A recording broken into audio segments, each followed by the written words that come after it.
Saya Ido Yani Saliut, NIM 2271111019, kelas A, UTS Kecerdasan Buatan.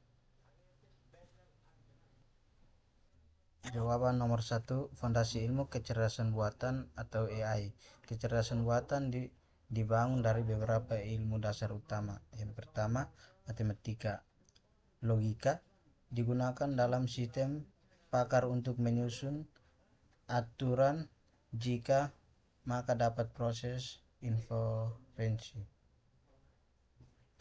Probabilitas dan statistik digunakan untuk menangani ketidakpastian, misalnya dalam model probabilitas dan machine learning.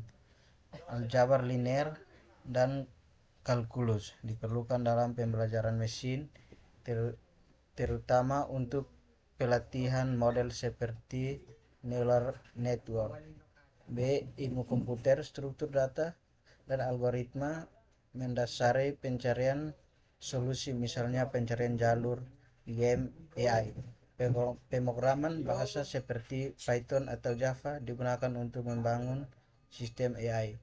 Basis data untuk menyimpan dan mengakses pengetahuan dan data pelatihan AI. C. Ilmu kognitif psikologi meniru cara menulis, berpikir dan belajar untuk membangun model AI seperti NLP atau Natural Language Processing dan sistem pakar. D. Linguistik untuk memproses bahasa alami, pemahaman semantik dan konteks dalam komunikasi manusia. Filsafat memberikan dasar etis dan konseptual seperti apa itu kesadaran, agen moral dan tanggung jawab. AI. Yang berikut jaringan semantik. Jaringan semantik menggambarkan hubungan antara konsep dalam pikiran manusia, dan konsep ditampilkan sebagai node dan hubungan antar konsep sebagai etnia garis berhubungan. Contohnya mahasiswa, burung atau bersayap, burung atau bisa terbang, burung atau bisa bertelur, burung bisa berkaki dua, burung ada yang bisa berkicau, burung makan biji-bijian, burung dan makan buah-buahan, burung dan makan daging.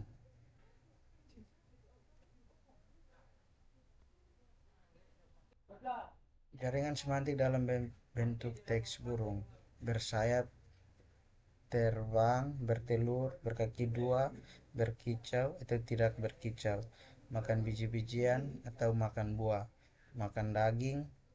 Konsep burung dalam adalah pusat. Semua atribut yang diaturan mahasiswa berhubungan ke node pusat ini. Ini mencerminkan bagaimana pengetahuan tentang burung disimpan dalam memori semantik otak. Yang ketiga atau nomor 3, teknik inferensi dalam sistem pakar. Pengetahuan AI suhu suhu tubuh kurang lebih 30 derajat Celcius atau demam. Yang kedua A2 batuk, A3 pilek, A4 batuk terus menerus terutama malam, A5 napas berbunyi, P1 demam biasa, P2 batuk pilek, P3 influenza atau infeksi virus, P4 batuk rejan, P5 infeksi seluruh napas.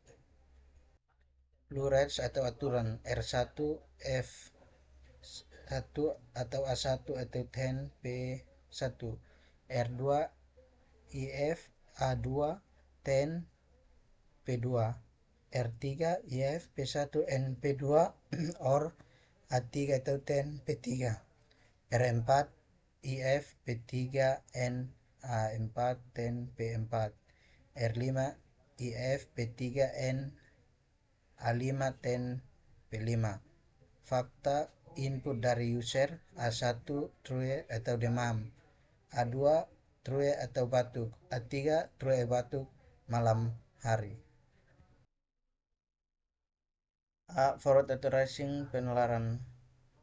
Format outlining dari fakta kesimpulan kita mulai dari data A1, A2, A4 dan menerapkan aturan langkah-langkah. A1 sama dengan P1 melalui R1 karena A1 benar, maka simpulkan P1. 2. A2 sama dengan P2 memulai dengan R2 karena A2 benar, maka simpulkan P2. 3. P1 dan P2 or A3. P3 mulai R3, PI dan P2 benar, maka simpulan P3. 4. P3 dan A4, P4 memulai R3, P3 dan A4 benar, maka simpul P4. Kesimpulan akhir P1 sama dengan demam bias. Yang kedua, P2 batuk biasa, P3 influenza atau infeksi virus, P4 batuk atau rejan. Yaitu backward atau racing penularan, backward chaining dari hipotesis atau dicocokkan dengan fakta. Misal ingin membuktikan P4 sama dengan batuk rejan. Langkah-langkah: 1. Apakah P4 benar? R4, P3, A4 harus benar. A4 sudah diketahui benar. 3. Apakah P3 benar? R3, 2, P1 dan P2 atau A3 harus benar. P1 dari R1, A1 benar. P2 dari R2, A2 benar, maka P3 benar, maka P4 sama dengan benar. Kesimpulan akhir, P4 batuk rejan berhasil dibuktikan benar melalui penularan. Mundur dengan memverifikasi bahwa semua persyaratan P3 dan A4 terpenuhi. Sekian dan terima kasih.